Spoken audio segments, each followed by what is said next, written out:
Welcome to lesson 3 of our review chapter. Today we're going to be reviewing inequalities. So again, depending on how much you covered in Pre-Calc 11, some of this might be more review, and absolute values are going to come in here just a little bit as well. If you didn't spend a lot of time on inequalities or absolute values in Pre-Calc 11, it might be a little bit further in the back of your mind or a little bit more new content, but also depending on how long ago you took Pre-Calc 11, this might seem completely brand new to you. So first, when you're solving an inequality, you can basically treat that inequality like an equal sign. If you subtract or multiply or divide, your operations remain the same. The only inequality difference is if you multiply or divide by a negative number, you must flip the inequality sign. So I would just write that down as a little reminder.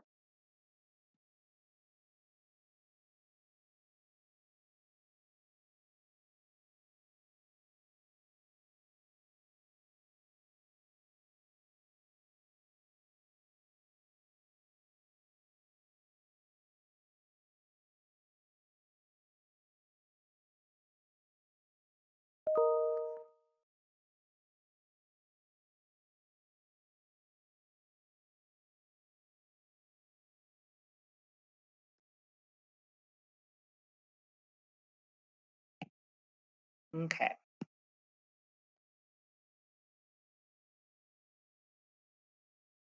Okay. So this first one, if we want to solve, we're trying to isolate x. So we can go through our usual algebraic manipulation to try and do so. We can multiply both sides by 3. If I could write a minus sign properly, that might help.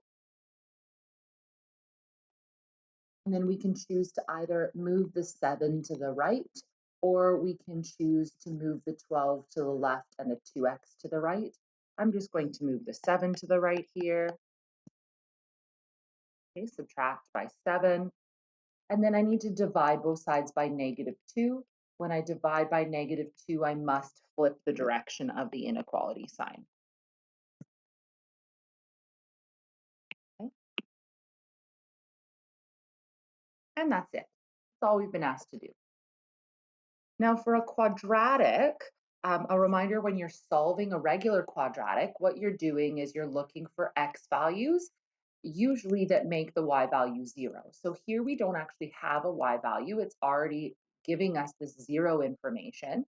And so there's a couple ways you can approach this. One is by thinking, okay, as a graph, what does this look like? And when is that graph less than 0? When are my y values less than or equal to 0? Another way is using interval testing. So for a quadratic, I would much prefer the graph method because you don't need to be particular. You just need a quick sketch. But some people don't like the graphing method and would prefer the interval testing. So I will show you both. So your first step if you're dealing with this quadratic inequality is always to factor. Okay, so if I factor this, I'm going to get x plus 5, x minus 2 is less than or equal to 0. So I'm very concerned with where x is -5 and where x is 2. So when these happen, we will be in the equal 0 situation.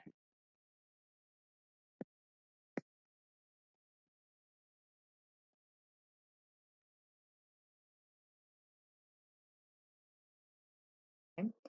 So if I'm wanting to do the interval testing method, basically I know that this will be less than 0 if one of the factors is positive and one of the factors is negative. So if I look at the factor x plus 5, when x is exactly -5, we are equal to 0 right here, right? We equal 0 right here. When x is bigger than -5, these are all going to be positive values. So if I pick something like x is 0, 0 plus 5 is 5, that's positive.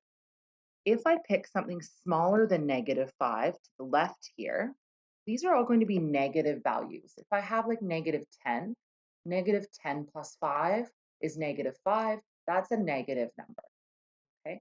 So when I look at my next factor, I want to know, well, when is this positive or negative? Well, this one has a 0 at 2. If x is bigger than 2, something like, say, 10, 10 minus 2 gives me 8. These would all be positive numbers for values bigger than 2. If x is smaller than 2, something like, say, 0, 0 minus 2 gives me negative 2. These would all be negative numbers.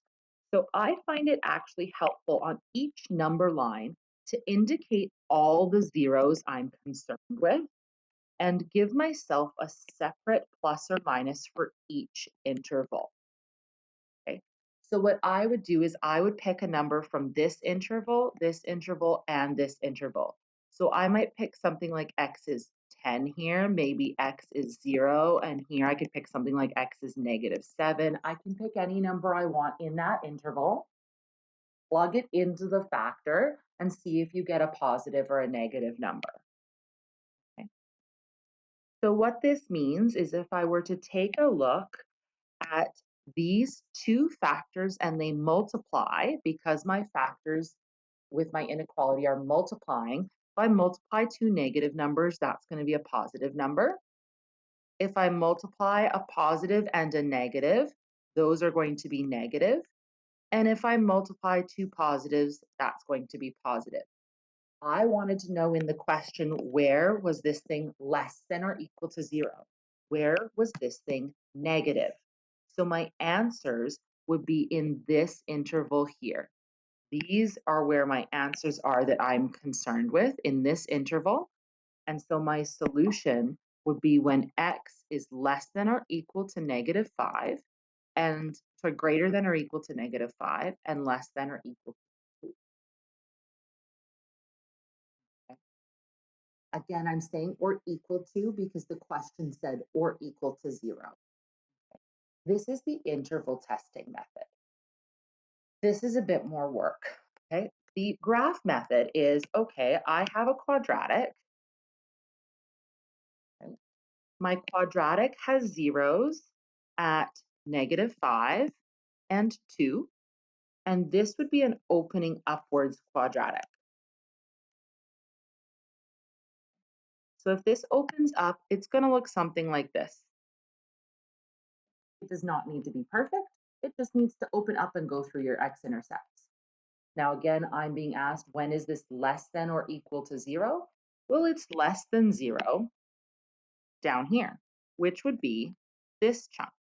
This is when it's less than 0. It's equal to 0 here and here. Therefore, my answer would be negative 5 less than or equal to x less than or equal to 2. And I'm done.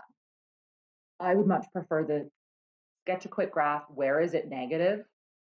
And there's your answer. But some people don't like the imprecision of the graph here. They would prefer, they don't like graphing it this, freehand. So it bothers them. So you can choose whichever method. And this is our solution. Okay. The next one we're looking for when this absolute value is greater than or equal to 9. So just a reminder that when you have an absolute value, you have two cases. Okay. So you've got a positive case and a negative case. So your absolute value here, we can break into two pieces. It's equal to itself if x is greater than your x-intercept, and it's equal to the negative version of itself if x is less than your x-intercept. So just a reminder, 4x plus 5 would look something like this. Okay, so this half is the 4x plus 5 half. This half is the negative 4x plus 5 half, and your intercept here would be at negative 5 over 4. If you don't know the intercept, you can always solve. 4x plus 5 equals 0 for your x-intercept. And then you get 4x equals negative 5, and so x equals negative 5 over 4.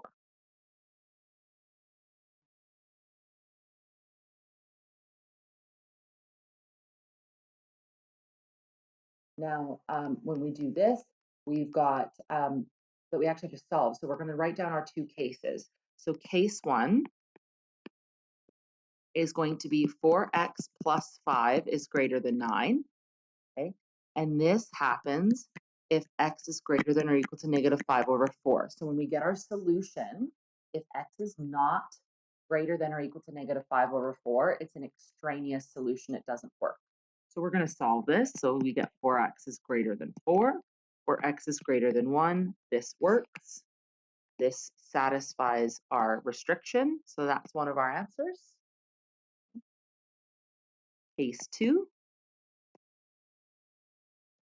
we get negative 4x plus 5 is greater than 9, and this should only happen if x is less than negative 5 over 4. So again, we'll check our answer and make sure it works there.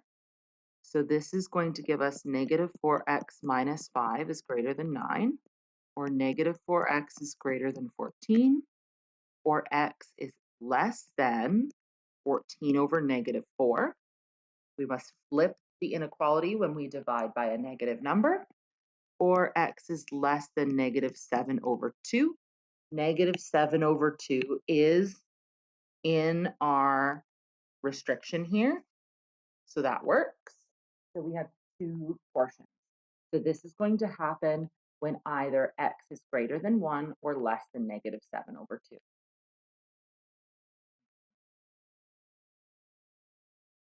So just one last sort of piece of information as you head off to do some practice questions. Again, if you want to see more examples or more refreshers about inequalities, you can read the Review of Algebra booklet, pages 8 through 10.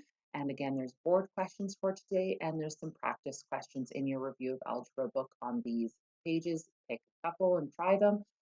So just a little bit of a sort of warning as you head in. If you end up with some sort of inequality question where you have a fraction inequality and there are pieces of that fraction on both the numerator and the denominator. So let's say you have something like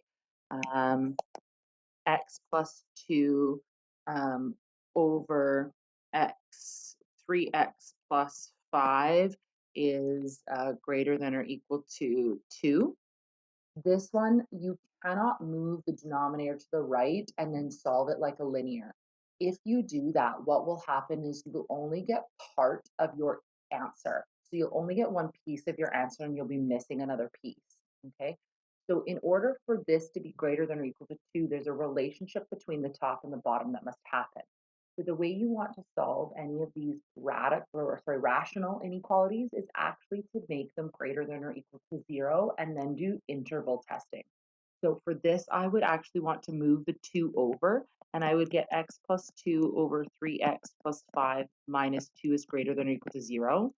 And then I'd need to make common denominators. So I would have x plus 2 over 3x plus 5 minus 2 times 3x plus 5 all over 3x plus 5 is greater than or equal to 0.